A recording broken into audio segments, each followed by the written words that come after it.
Mga kabunyog, mga kababayan, magandang araw po sa inyong lahat. Mga kabunyog, ating pong bigyang komentaryo itong pahayag ni Sara Duterte.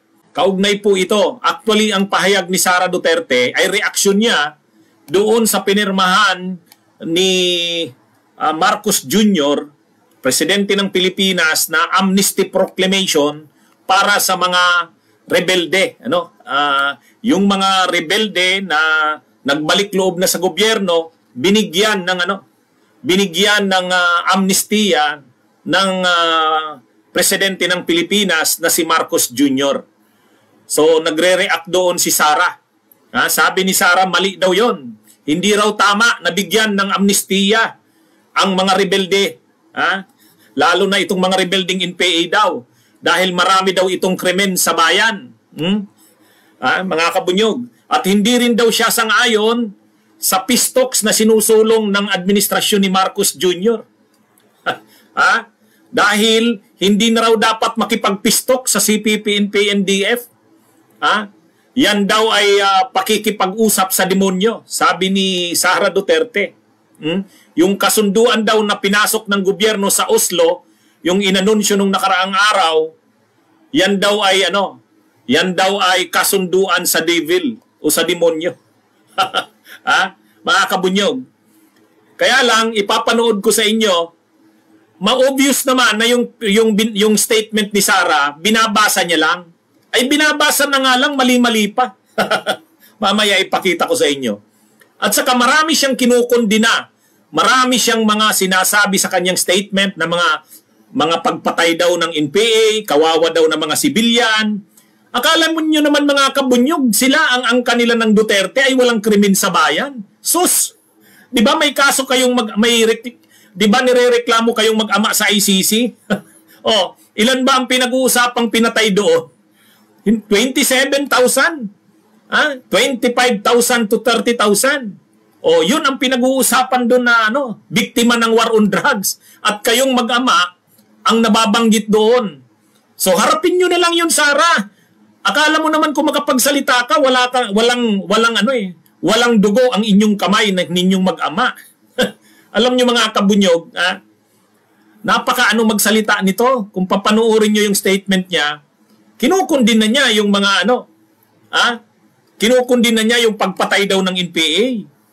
Kaya dapat daw hindi na daw magbigay ng amnestiya si Marcos. Mali daw yun. At hindi na daw dapat mag-peace talks. Tapusin na ang mga NPA. Kasi hindi na daw dapat nakikipag-peace talk sa mga yan. Ngayon, ang sabi niya, marami na kasing krimen na ginawa ang mga NPA. Maraming pinatay. Pero ito, sige mga kabunyog, panuorin natin to.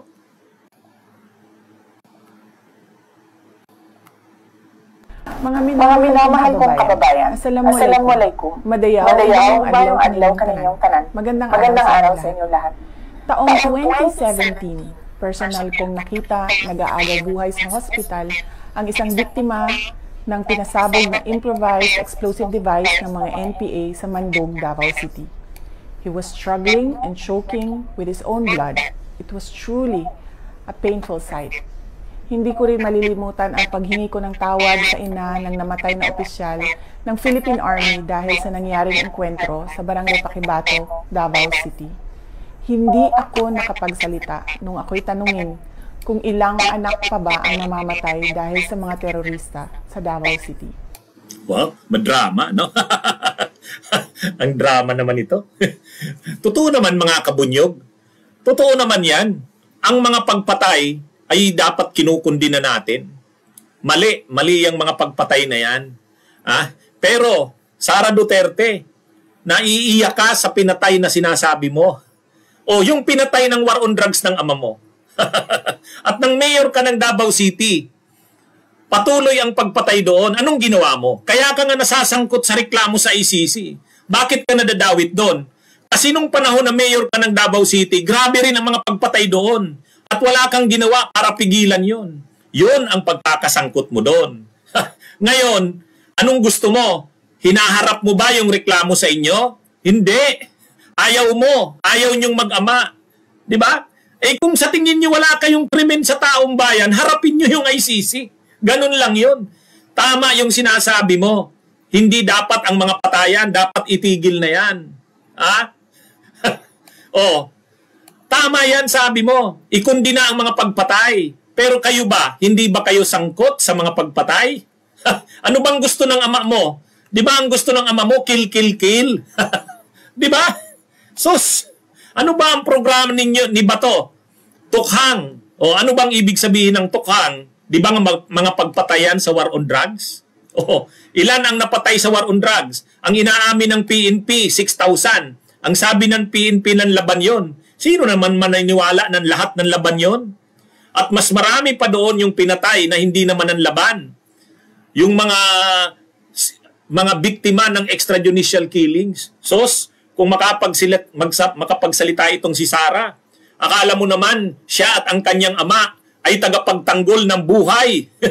Akala nyo naman tinaguyod nila yung karapatan ng mamamayan na mabuhay. Wala. Ang inyong administrasyon, ang administrasyon ng ama mo ay puno ng dugo ng maraming pinatay. Kaya nga kayo, sino bang presidente ang nadala sa ICC? Ang iyong ama lang at ikaw. Oh, anong ibig sabihin yan? Kung kinukundinan nyo yung terorismo, bakit yung pagpatay ng 27,000, 25,000 to 30,000, hindi ba terorismo rin yan? Hindi nga lang kayo gumamit ng granada, hindi nga lang kayo gumamit ng bomba. Pero sa bilang ng napatay, grabe. Kaya nga tinatawag yan na crimes against humanity. Hindi simpleng murder lang. Hindi simpleng murder lang. Tayo nga, nang pinatay yung 52 na mga journalists at mga kapamilya ng mga politiko nila Mangguda Dato sa Ampatuan, sa Maguindanao, noong 2013 ba yon? Sabi natin, grabe, karumal-dumal na krimen to. Pero kayo, sa ilalim ng administrasyon ng ama mo, ilan ang namatay? Kung tatanggapin yung sinabi ng pulis, 6,000. Ay, 6,000, napakalaking bilang na yan. Tapos ngayon, ang lakas ng loob ni Sara magsabi na kailangan daw ikundina ang mga pagpatay na ginawa ng NPA. Tama! Tama naman talaga, ikundina natin yan. Pero kayo ba ay malinis din ang inyong kamay? Wala bang mga dugo sa inyong mga kamay? Wala kang karapatang magsalita tungkol sa mga patayan. Dahil ikaw ng mayor ka ng Davao, hindi mo rin na pinigilan yan. Tinulerate mo yan. At yan yung akusasyon sa iyo sa ICC. Yan yung akusasyon sa iyo sa ICC. Bakit ka nasangkot doon? Nung mayor ka, nagpatuloy ang Davao Death Squads, nagpatuloy ang mga pagpatay at wala kang ginawa para pigilan ito. Yun ang hinaharap mong reklamo sa iyo sa ICC. Harapin mo. Si Duterte, anong hinaharap na kaso? Crimes against humanity yung ama mo. Harapin nyo rin. Harapin nyo. Kung ang mga NPA ay dapat papanagutin sa kanilang kagagawan, kayo din, dapat rin kayong papanagutin. Kung ang mga terorista ng bomba sa Marawi ay dapat panagutin, kayo rin, dapat rin kayong paragutin. Sino man na may utang na dugo, ay dapat managot. O yun. Tapos bakit natin nasabing mali-mali pa? Binabasa na nga lang. Sabi niya, National People's Army daw. Hindi yan, Sara, National People's Army. New People's Army. Nagbabasa na lang, mali-mali pa. Mga kababayan, walang katulad ang kasamaan ng teroristang Communist Party of the Philippines, National People's Army. O yun, narinig nyo? National People's Army daw. Mali ba talaga yung binasa niya o siya ang maling nagbasa? National People's Army daw? Mga kababayan, walang katulad ang kasamaan ng teroristang Communist Party of the Philippines, National People's Army at National Democratic Front of the Philippines sa kapwa nila Pilipino. Nakita niyo mga kabunyog? Nagbabasa na lang yan pero mali-mali pa. Hindi na mabilang kung ilang sibilyan, kabilang na ang mga menor de edad, ang naging biktima ng madugong digmaang idinulot ng mga terorista. Maraming batang estudyante ang hindi nakapagtapos ng pag-aaral dahil dinala sila sa bundok upang maging armadong terorista. Hindi, okay na nga. Sara, tama. Lahat ng pagpatay ikundina natin. Sino man ang may kagagawan niya. NPA man yan, ISIS man yan, mauti man yan, pareho din. Paano naman yung pagpatay na kagagawan ng gobyerno mismo? Tulad ng state-sponsored na mga pagpatay sa ilalim ng tukhang at sa war on drugs. Dapat ring ikondino yan. At kayo, Sara, malaki ang pananagutan nyo. Kaya ka nasasangkot dyan sa kaso, sa reklamo sa ICC dahil nung mayor ka, nagpatuloy ang mga Davao Death Squads, nagpatuloy ang mga pagpatay, hindi mo ito pinatigil. Yan ang akusasyon sa iyo. Sagutin mo na lang. Bago ka magkundina sa iba, ay tingnan mo rin muna, magsalamin ka muna sa tingnan mo rin muna yung mukha mo. Baka naman kayo rin may pananagutan din sa mga patayan. Yan. Ngayon, kung wala naman kayong pananagutan, di harapin nyo yung sa ICC. Harapin nyo.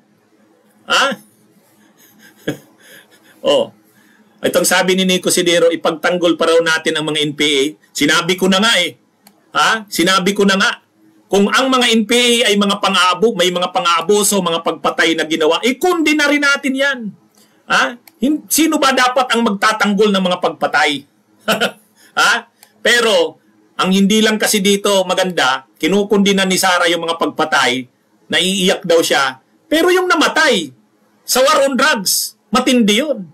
25,000 to 30,000. Tapos ayaw niyong harapin ang inyong pananagutan sa mga nangyaring pagpatay. Wow. Okay. Sige. Magandang gabi sa inyong lahat. Magandang araw. Bunyog, halikan na kasama ka. Bunyog, kapag buklod ay may pag-asa.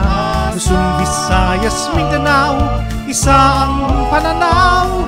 Sa bagong Pilipinas ang bunyog isisigaw. Bunyog.